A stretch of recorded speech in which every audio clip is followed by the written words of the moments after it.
Мен ушул жакта соода жүрдүм. Саламатсыздарбы? Мен ушул Ош базарында соода саттык боюнча жумуш иштеп отурабыз.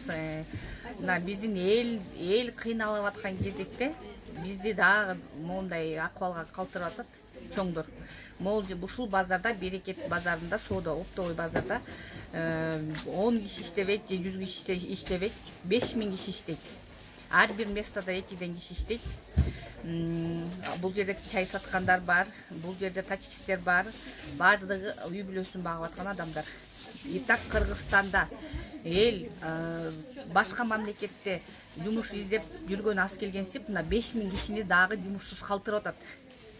5000 киши дагы жумушу жок калып, кайсы жака барып дагы сандалып, кайсы жака барып күн көрөт. Наныбыздан айырып атат. Мынакей, ар бир место 6000, 7000, башы 10.000ге чейин брон төлөчүбүз ай сайын. Бекер иштеп аткан жерибиз жок. Баардык акчанын баарын чөнтөккө салышып алып, эметип алып, эми мынакей жок, какабасыңар акка баргыла. Бошсуңар деп мына местанын баарын тартып алып атат.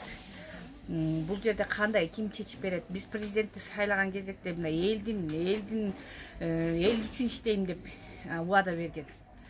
Канаки ошол сөздөр, кана эл үчүн иштеген депутаттар бирөө басып келген жок Ош базарына. Кана ошол депутаттар келип элдин көйгөйүн чечип бергенге да жарашкан жок. Эмне болуп атасыңар? Эч ким жогору жактан эч ким келген жок. Же биздин үнүбүз жетпей жатабы? Бул жерде аз эле адам иштебейт, мына мен дагы айтайын, 5000 адам иштейт. Ошол нерсени чечип берип коюңуздар деп суранабыз.